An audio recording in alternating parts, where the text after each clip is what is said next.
You ever meet someone and instantly think, wow, they've got it all figured out? Maybe they're smart or kind or just super competent, all based on just one good first impression? Well, it turns out that's not just a gut feeling. It's a powerful mental shortcut our brains take.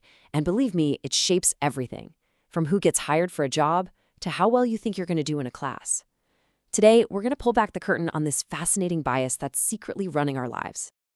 So let's just jump right in with a kind of wild question. Can being good-looking actually get you better grades?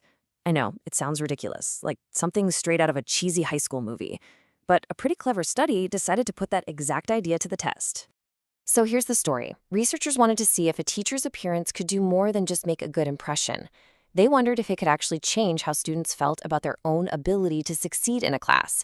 And to figure that out, they designed a really simple experiment. Okay, so they split a bunch of students into two groups. Group 1 gets a photo of a conventionally handsome guy, and they're told, this is your instructor.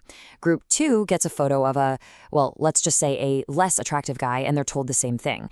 And that's it. That was the only difference between the two groups. And this is absolutely the most important part of the whole setup. To make sure they were only testing for looks, the researchers gave both groups the exact same lecture materials, the same reading, the same assignments. Everything about the class itself was 100% identical. So, after the students went through all the material, they were asked to do two things. First, pretty straightforward, rate the teacher's performance. How effective was he? How inspiring? And then came the twist. They also had to predict their own final grade in his class. And the results, honestly, they're staggering. The group with the handsome teacher didn't just say he was a better instructor.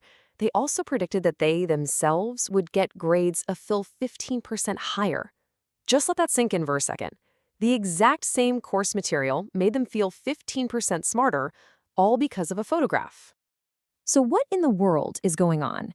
How can one single solitary trait, like being attractive, create such a massive ripple effect that it changes how we judge everything else, even our own potential?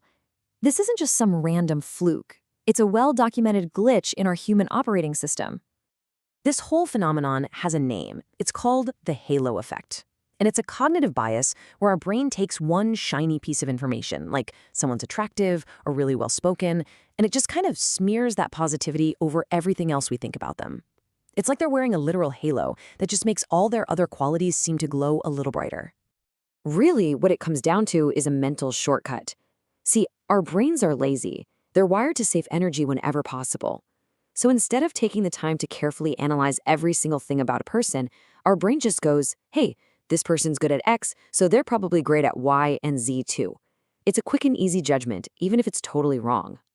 Now, you might be thinking, okay, that's a neat classroom trick, but this goes so much further than that. The halo effect is pretty much everywhere, and it's quietly shaping some of the biggest decisions we make in our lives. I mean, think about it. In a job interview, that super polished, charismatic candidate just feels more competent, right? In marketing, if you love a brand like Apple, you automatically assume their next product is going to be amazing before you even touch it. In politics, a charming candidate seems more trustworthy, even if you don't look at their policies. It sways juries in courtrooms. Heck, it's the entire reason companies pay celebrities millions to endorse a product. Let me give you a perfect, concrete example. There have been studies where researchers send out two identical resumes. The only difference? One has a photo of an attractive person attached. The results are just bonkers. That person is seen as more competent, they're way more likely to get the interview, and they're even offered a higher salary. The skills on the page are the same, but that halo changes everything. Okay, so if we're all just hardwired to think this way, what are we supposed to do about it? I mean, it sounds kind of hopeless, but it's not. The most powerful thing you can do is just know that this bias exists. Just because it's automatic doesn't mean we're powerless. So here's a simple 4-step game plan. First, just acknowledge it. Just by listening to this, you're already building up your defense. Second, slow down. Seriously, just force yourself to take a breath before you make a snap decision. Third, try to judge traits on their own. Actively ask yourself, is this person actually a great speaker, or do I just really like their suit? And finally, number 4, focus on the facts. Look for objective data, the actual numbers, their proven track record, not just the warm, fuzzy feeling their halo is giving you. So, I'll leave you with one final thought to take with you. As you go about your day, take a look at the people around you, your boss, the politicians you see on TV, the brands you buy, and just ask yourself honestly, whose halo is influencing you right now?